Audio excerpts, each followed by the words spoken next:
Pernah dengar nggak si ibu ngeluh gitu, masa tadi ada yang ngomong gini gitu? Iya, Iya. pernah dengar sih, kadang, dari luar, "Ngapain sih ngurusin anak, buat anak aja nggak jadi-jadi," gitu. Astaga Itu Tuhan. sakit banget, istri saya langsung nangis Oh karena gitu. dia guru, kalimatnya Iya, adalah, "Kamu ngapain sih kok ngurusin anak orang, iya, anak sendiri aja nggak jadi-jadi," gitu. iya gitu langsung aku datang, "Ya sabar ya, kita Hmm. ya ya belum Kadang ditakdirkan lah, pasti ada jalan keluarnya lah, kita tetap berusaha, terus berdoa kepada Tuhan kita." omongan tiap hari yang, "Kapan punya anak? Ini ada resep ini nih, resep ini nih, resep ini nih."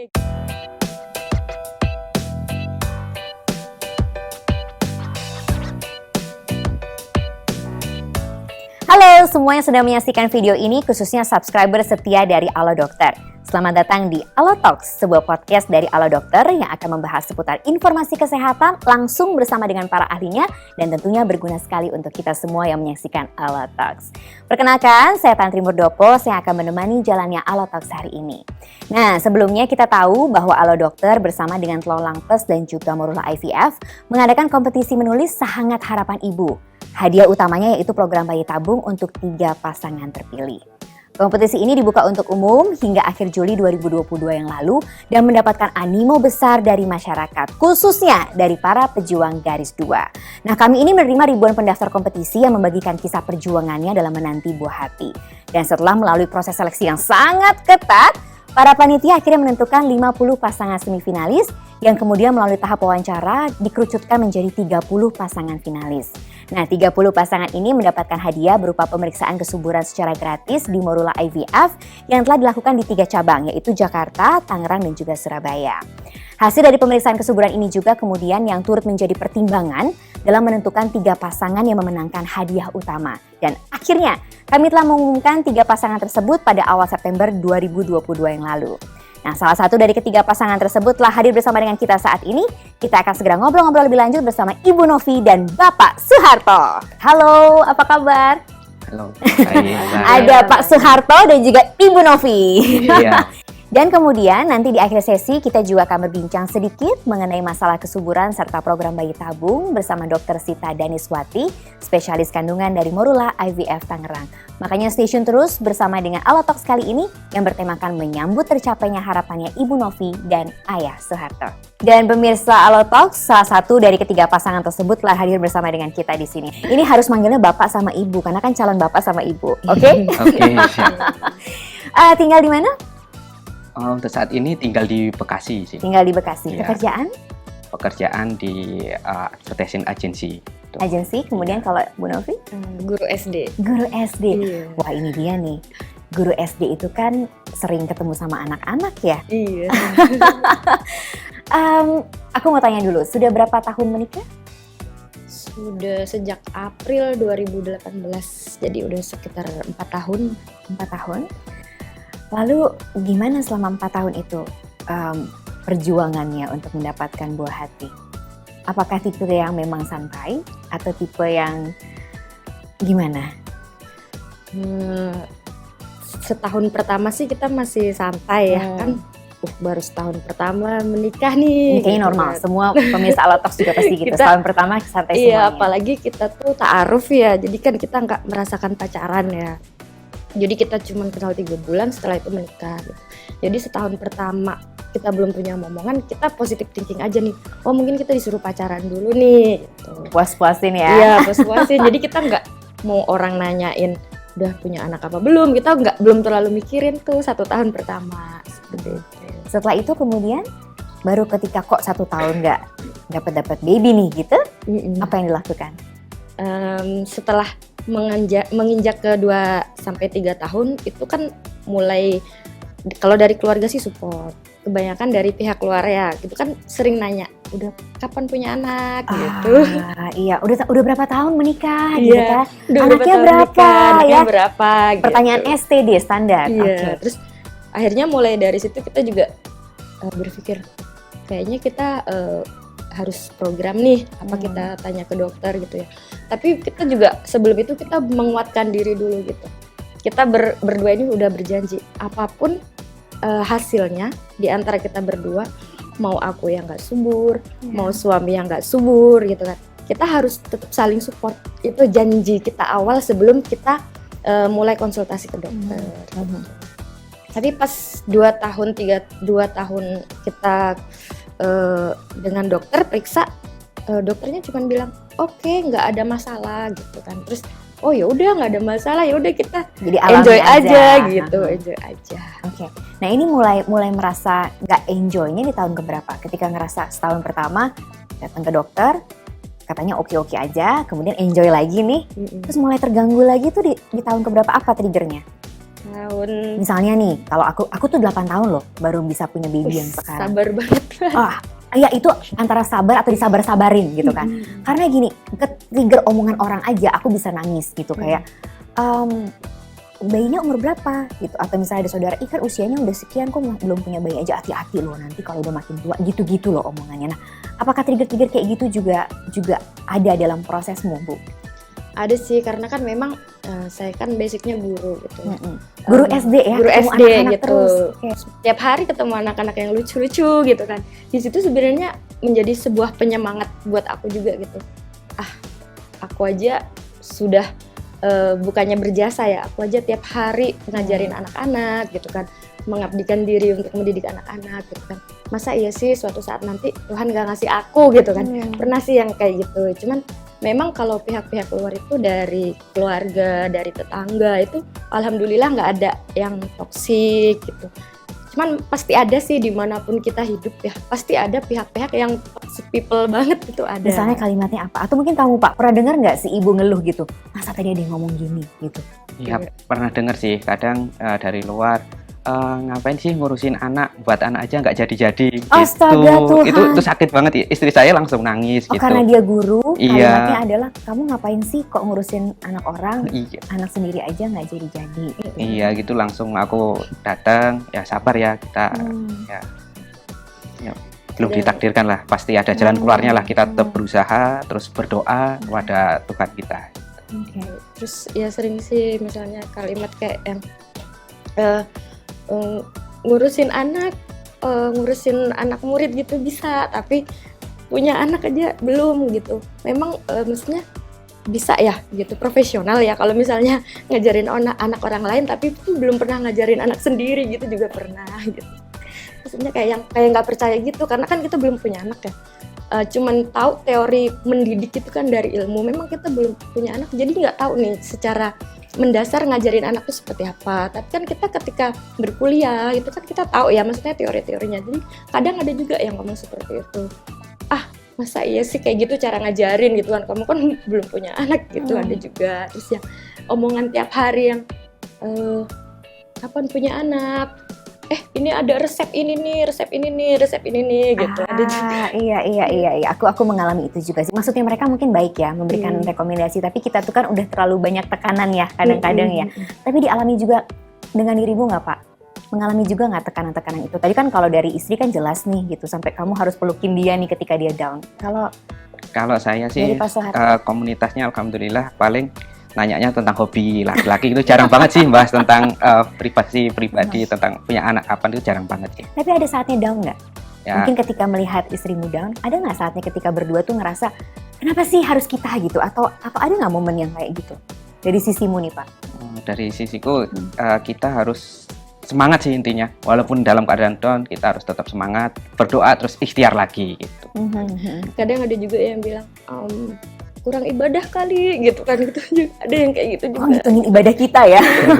Kurang ibadah kali jadinya belum punya dikasih omongan gitu, kadang sedih gitu. Maksudnya anak itu kan titipan dari Tuhan ya, maksudnya mau kita subur mau kita nggak subur gitu kan, tapi tetap IVF pun ketika sudah ditanamkan di rahim itu pun tangan Tuhan di situ gitu kan. Jadi kayak yang kurang ibadah kali, coba tahajudnya di iniin gitu juga, ya ampun gitu, kayak yang gitu aja, kayak ya udahlah, mungkin itu omongan-omongan orang yang nggak perlulah kita denger gitu buat pejuang garis 2.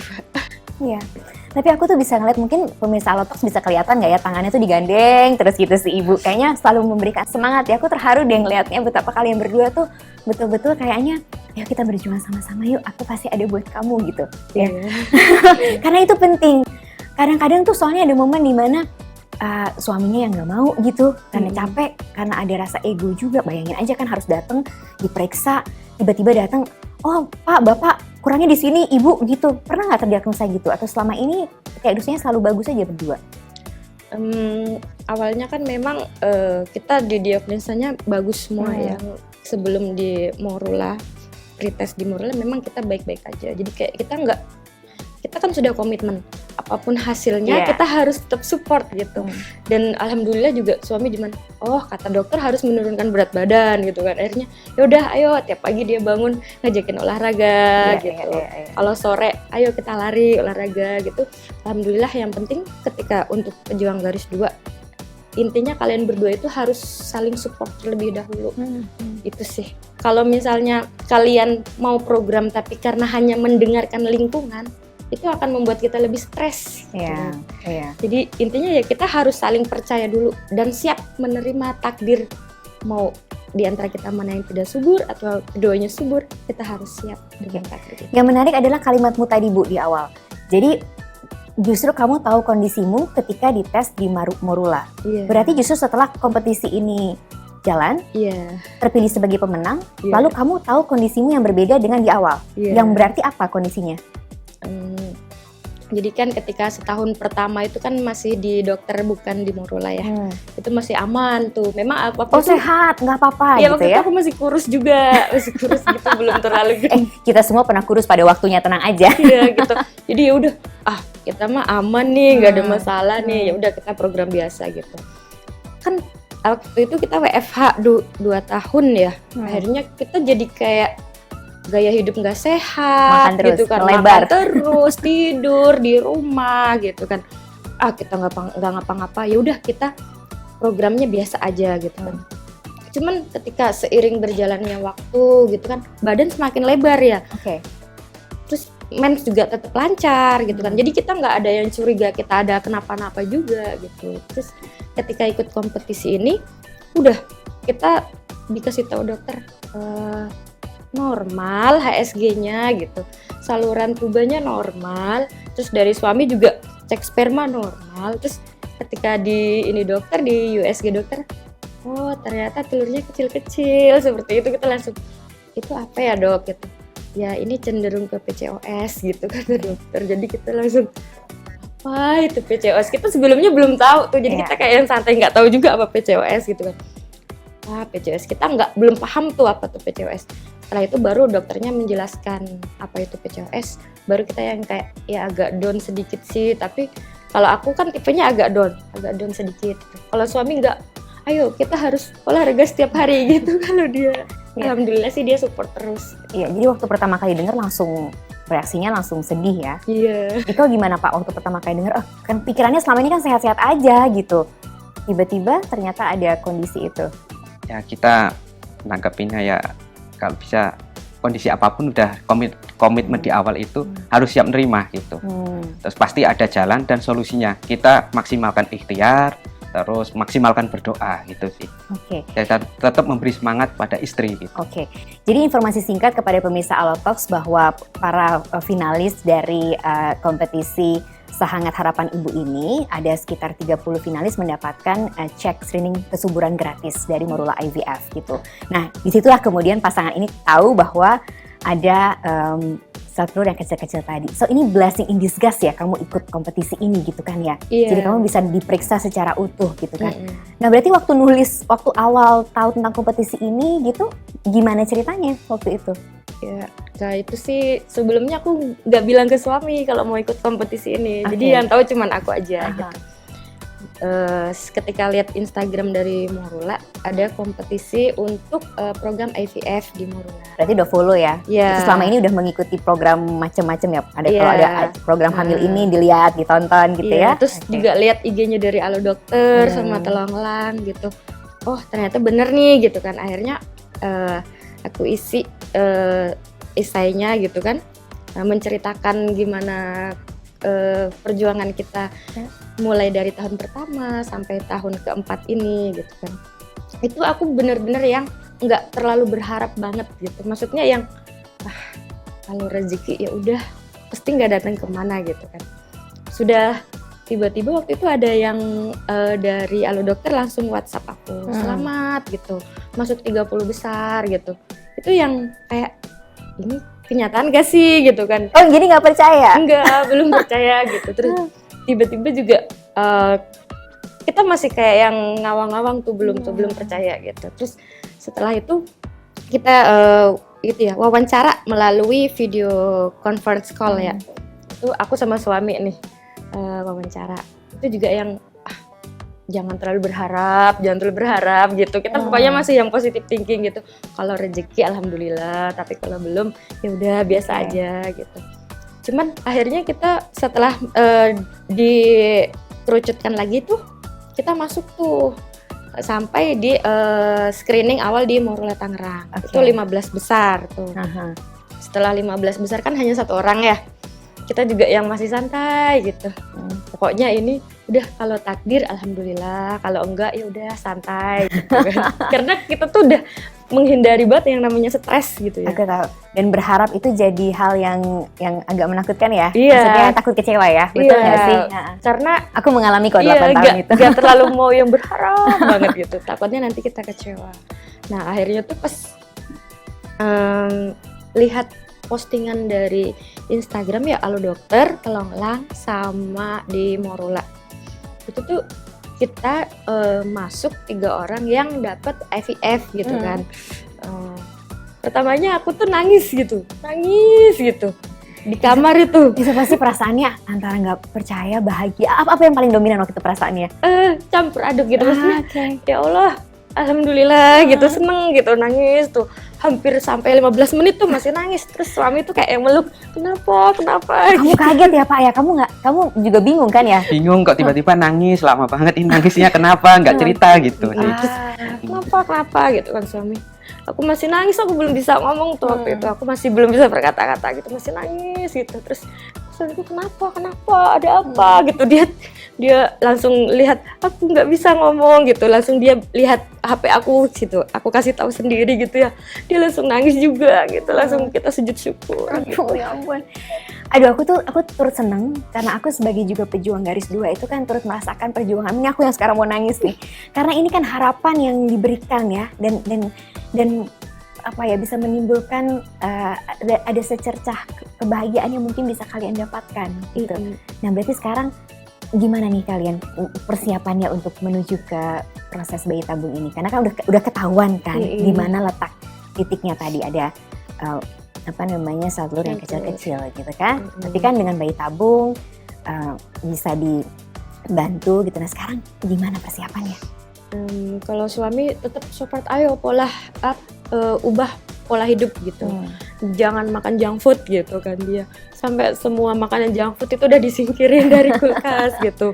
Sampai kita beli treadmill buat olahraga gitu. Suami sih support terus gitu. Cuman kita berdua setelah pengumuman itu kita agak merenung sedikit gitu. Kita harus menyiapkan mental nih gitu. Kita mau bayi tabung gitu. Tapi kita tahu bayi tabung itu tidak selamanya berhasil gitu kan. Jadi kita harus menyiapkan mental sedari awal. Kalau kita berhasil, alhamdulillah gitu. Tapi kalaupun nanti tidak berhasil, biarkan perjalanan kita itu dihitung sebagai ibadah gitu. Pak, apa yang mau kau sampaikan kepada istrimu tercinta ini? Karena kalimat itu adalah doa terbaik dan kalimat itu adalah pendukung. Kan kalau cinta katanya mesti diucapkan juga gitu. Ini menuju detik-detik proses dan program bayi tabung ini, apa yang mau kau sampaikan kepada istri tercintamu ini? Yang kau genggam terus tangannya itu loh dari tadi. Kalau saya sih ya tetap semangat. Boleh dilihat loh istrinya. Kalau saya tetap semangat, jangan down gitu sih. Pokoknya terus berusaha, apapun hasilnya kita harus nerima sih. Itu bagian dari perjalanan hidup kita, bagian dari takdir kita gitu. Dan harapannya semoga pasti pengen punya dedek kan kita. Ya itu sih harapan. Tapi apapun hasilnya tetap kita harus terima. Yang penting apapun hasilnya dalam perjuangan ini, semoga itu menjadi ibadah kita gitu untuk memiliki momongan. Baik nanti kita punya momongan atau belum, selalu ikhlaskan hati kita aja gitu, supaya kita nggak sia-sia gitu. Kita udah berjuang gitu kan, tapi kita nggak ikhlas menjalaninya, takutnya hanya menjadi sebuah kesia-siaan aja kan. Goal kita memang memiliki anak, tapi di dunia ini kan kita niatnya untuk ibadah ya. Jadi ya udah, apapun hasilnya kita harus menerima dan dicatat sebagai pahala gitu. Amin, amin.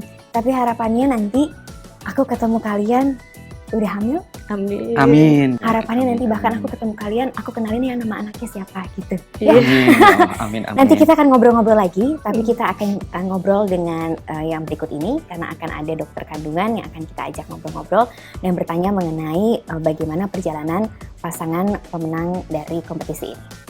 Dan pemirsa Alotalk, saatnya kita berbincang-bincang bersama dengan Dr. Sita Daniswati. Beliau adalah spesialis kandungan dari Morula IVF Tangerang. Hai Dok, apa kabar? Hai, apa kabar? Senang bisa ketemu dokter di sini.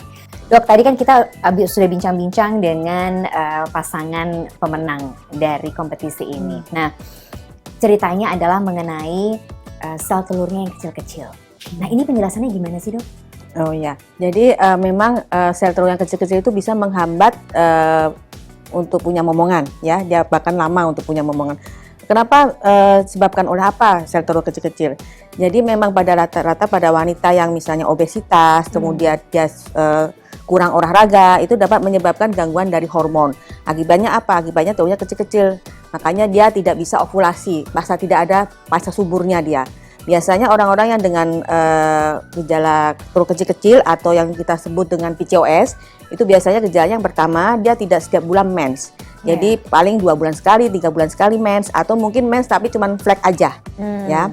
Atau yang kedua dia timbul jerawat. Jadi jerawatnya itu banyak, udah ke dokter kulit, udah skincare mana-mana, tetap aja dia tidak sembuh, ya. Jadi ketika punya gejala-gejala itu, kemungkinan besar mengarah ke sana, sebaiknya konsultasi gitu ya? Iya, Dok, ya? kemudian yang ketiga ada lagi dia tumbuh bulu, jadi ada kumis, ada tumbuh bulu-bulu seperti cowok, jadi karena dia hormon androgen, hormon cowoknya lebih tinggi. Kemudian yang keempat, dia kadang ada yang namanya akanthosis nigricans, jadi kayak ada daki di belakang sini. Nah, itu kalau kita USG, maka akan tampak telurnya itu kecil-kecil. Jadi dia tuh tidak bisa besar, tidak bisa matang, tidak bisa bertemu dengan si sperma.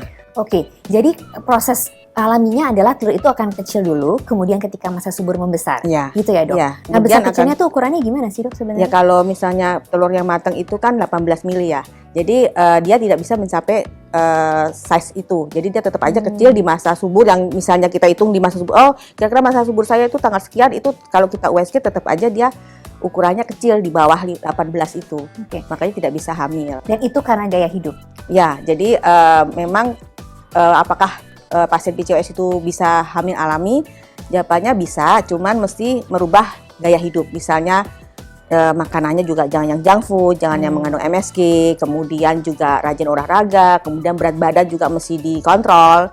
Nah itu maka dia bisa hamil secara alami. Tapi tentu sulit untuk merubah gaya hidup kan, karena kan udah kita kan jarang olahraga, apalagi kalau capek habis kerja kan. Ya, tapi kalau misalnya alami pun tidak bisa ke program yang lain, misalnya INSEM atau misalnya bayi tabung. Jadi kalau INSEM sama bayi tabung itu kan kita memberikan suntikan stimulasi, ya, suntikan untuk telur supaya dia tuh dipaksa untuk membesar, dipaksa untuk matang dengan diameter 18 tadi. Oke. Ini berarti prosesnya untuk bayi tabung pun juga berbeda ya, Dok? Karena gini, kadang-kadang kita dengar gitu ya bahwa proses bayi tabung dan lain sebagainya. Tapi proses itu seperti apa sih sebenarnya gitu loh Dok? Oh ya, jadi bagi calon-calon yang ingin melanjutkan proses bayi tabung, tentu yang pertama itu yang penting ada merubah gaya hidup dulu, ya. Gaya hidup dulu dirubah, yaitu rajin olahraga, berat badan juga diidealkan, kemudian makanan juga nutrisi yang bagus. Setelah itu lalu konsultasi ke dokter. Pasal konsultasi ke dokter yang pertama kita lakukan screening, ya, hormonnya, kemudian screening kayak tokso, rubella, kemudian hepatitis B, HIV. Setelah itu kemudian step yang selanjutnya si dokter akan memberikan suntikan penyubur, yaitu stimulasi supaya telur yang ada di dalam tubuh ibu itu membesar semua. Setelah membesar, ukurannya sudah 18, maka step yang selanjutnya adalah kita ovum pick up. Kita ambil telur yang sudah besar tadi, diambil semua. Setelah itu, step selanjutnya si bapak akan mengeluarkan sperma. Setelah itu sperma dipilih yang paling bagus. Kemudian step selanjutnya si sperma itu akan diinjeksikan langsung ke telur. Yang namanya ICSI, ya, intracytoplasmic sperm injection. Setelah disuntikkan, kemudian ditaruh ke cawan kurtul, itu didiamkan selama 18 jam. Besok paginya dilihat apakah dia bisa terfertilisasi atau tidak. Oke. Kemudian dilihat di hari ketiga, dia akan melakukan pembelahan sel. Kemudian di hari kelima, membelah lebih sempurna. Setelah itu, step selanjutnya adalah memasukkan si embrio ini ke dalam rahim si ibu. Memasukkannya juga tidak asal memasukkan, jadi ada kriteria-kriteria supaya meningkatkan keberhasilan kehamilan. Misalnya apa? Kita lihat di rahim itu ada polip atau tidak, ada miom atau tidak, kemudian ketebalan dari dinding rahim itu harus bagus, yaitu minimal 8 dan ada triple line. Kalau semua itu bagus, maka si embrio itu dimasukkan ke rahim. Kemudian setelah itu step terakhir adalah menunggu hasilnya. 2 minggu kemudian kita akan melakukan tes kehamilan dengan darah HCG-nya, beta HCG-nya berapa. Oke, Dok, tapi seberapa besar sih sebenarnya peluang untuk bayi tabung ini? Nah, kalau kita melihat peluang itu sekitar 30-40%, tapi semua tergantung dari penyebab infertilitas. Jadi kalau misalnya makin pasien datang dengan umur usia tua, misalnya di atas 35, tentu persenannya lain dengan pasien yang masih usianya muda, 30. Karena kan jumlahnya juga lain ya.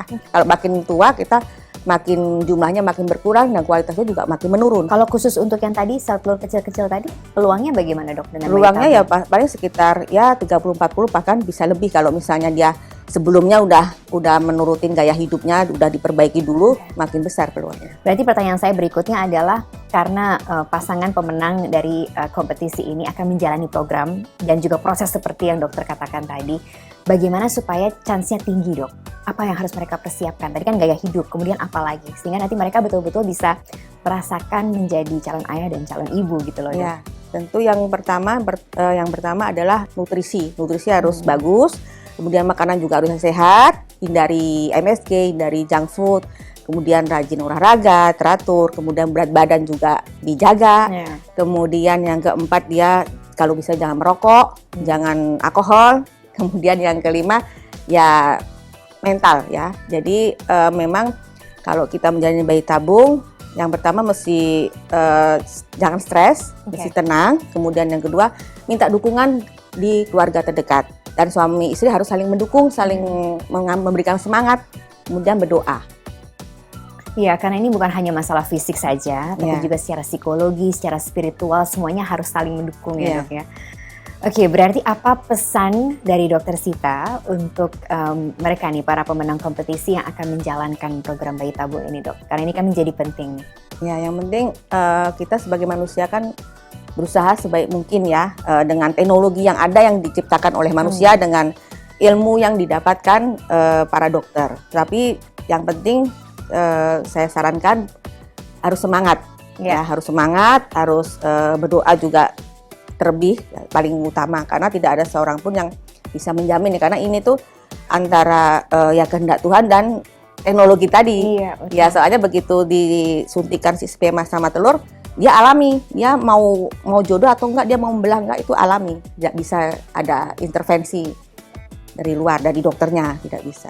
Oke, Dokter Sita, terima kasih banyak sudah berbagi bersama kita di sini di Alo Talks. Harapannya bisa menambah wawasan dari pemirsa semuanya, terutama bagi Anda juga para pejuang garis 2 di luar sana. Semangat terus untuk menjalani setiap programnya. Nah, pemirsa Alo Talks, sebelum saya balik ngobrol bareng dengan pemenang Sehangat Harapan Ibu, saya mau kasih info penting. Kita semua ini kan berharap tentunya para pejuang garis 2 di luar sana bisa segera mendapatkan momongan yang dinanti-nantikan. Nah, nantinya jika sudah berhasil mendapatkan momongan, pastinya calon ibu dan ayah sekalian mempersiapkan berbagai perlengkapan penting untuk bayi. Seperti pakaiannya, popoknya, perlengkapan mandi, sampai minyak telan. Nah, soal minyak telan ini adalah produk yang sudah digunakan secara turun-menurun oleh para orang tua di Indonesia untuk menjaga kehangatan tubuh bayi. Kalau saya sih pilihannya udah pasti ke Telon Lang Plus untuk si kecil di rumah. Karena campuran minyak esensial dalam Telon Lang Plus ini komplit. Minyak kayu putih, minyak zaitun, minyak kelapa, minyak kamomil, dan juga minyak anis yang bisa menjaga kehangatan si kecil. Udah gitu, Telon Lang Plus juga mengandung senyawa natural rodinol yang bisa menjaga kulit bayi dari gigitan nyamuk hingga 10 jam. Yuk, temukan Telon Lang Plus di Caplang Official Store pada e-commerce kesayangan calon ibu dan ayah sekalian. Pemirsa Alo Talks, kita kembali lagi berbincang-bincang dengan salah satu pemenang dari kompetisi Sehangat Harapan Ibu. Nah, Pak Soeharto dan juga Ibu Novi. Nah, ini kan ceritanya belajar untuk jadi bapak sama ibu ya. Jadi aku selalu mengafirmasi dengan memanggil Dika bapak dan ibu. Ini kan ada harapan besar di depan mata. Gitu, ketika menang kompetisi mendapatkan hadiah program bayi tabung. Sekarang menjalani ini apa yang paling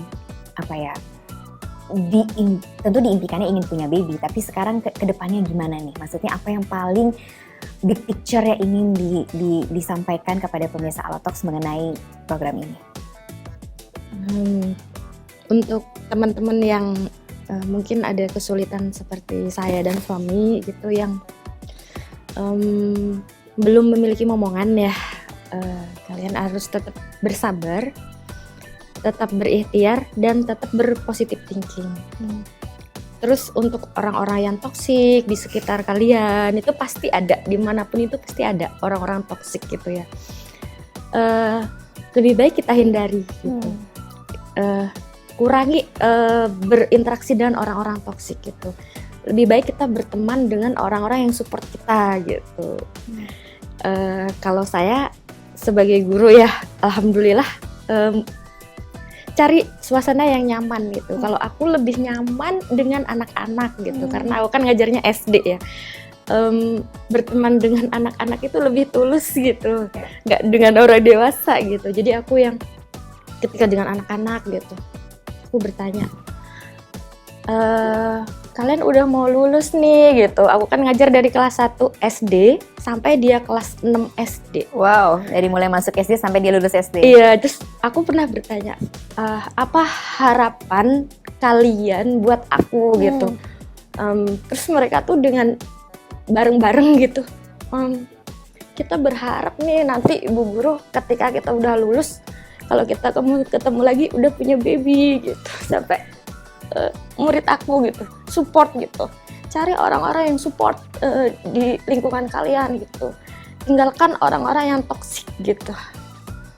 Akhirnya aku yang, ya Allah gitu. Meskipun orang dewasa banyak yang toxic people gitu. Anak-anak tuh lebih tulus menyayangi kita gitu. Ya, itu juga harapan kita semua di sini kok. Jadi nanti kalau ketemu sudah dengan baby gitu ya. Pak, apa yang mau Dika sampaikan Pak? Ini kan mau menjalani program, kemudian juga ini ditemani oleh Morula IVF, ditemani oleh Telonlang, ditemani oleh Alodokter. Ini support sistemnya udah solid nih, kuat. Apa yang mau kamu sampaikan, Pak? Harapan kepada semuanya itu tetap semangat dan harus kompak antara suami dan istri, harus saling menguatkan sih intinya itu. Terus harapan ke depan, karena program ini kan sangat baik banget, kalau bisa terus dilanjutkan gitu sih. Ya, supaya para pejuang garis 2 juga merasakan apa yang kita rasakan gitu. Adalah secerca harapan buat kita gitu. Ada pihak-pihak yang ingin disampaikan perasaan bersyukurnya gitu, terima kasihnya? Untuk terima kasihnya, kami mengucapkan terima kasih kepada Telonlang, terus IVF, Alodokter, karena ini memang program yang sangat bagus dan the best lah. Kalau bisa terus dijalankan terus, tidak hanya di episode ini aja, episode berikutnya juga ada lagi gitu. Jadi terus gitu sih. Amin. Itu juga pasti harapan kita semuanya, terutama para pejuang garis 2. Semangat ya. Iya. Semangat. Pak Soeharto dan juga Bu Novi, nanti akan ketemu sudah menjadi bapak dan ibu yang sesungguhnya. Apapun itu kita semua berusaha. Tapi yang ditemeninnya udah sama Telonlang, ditemani sama Alodokter, ditemani sama Morula IVF. Jadi semoga ikhtiarnya menghasilkan. Ya kalau kita lagi bangun tidur nih, males olahraga, dia selalu bilang, ingat garis 2 gitu. Jadi yang benar-benar support system banget. Oke. Terima kasih banyak, yang pastinya sukses untuk perjalanannya. Amin. Ditemani oleh semuanya kita di sini.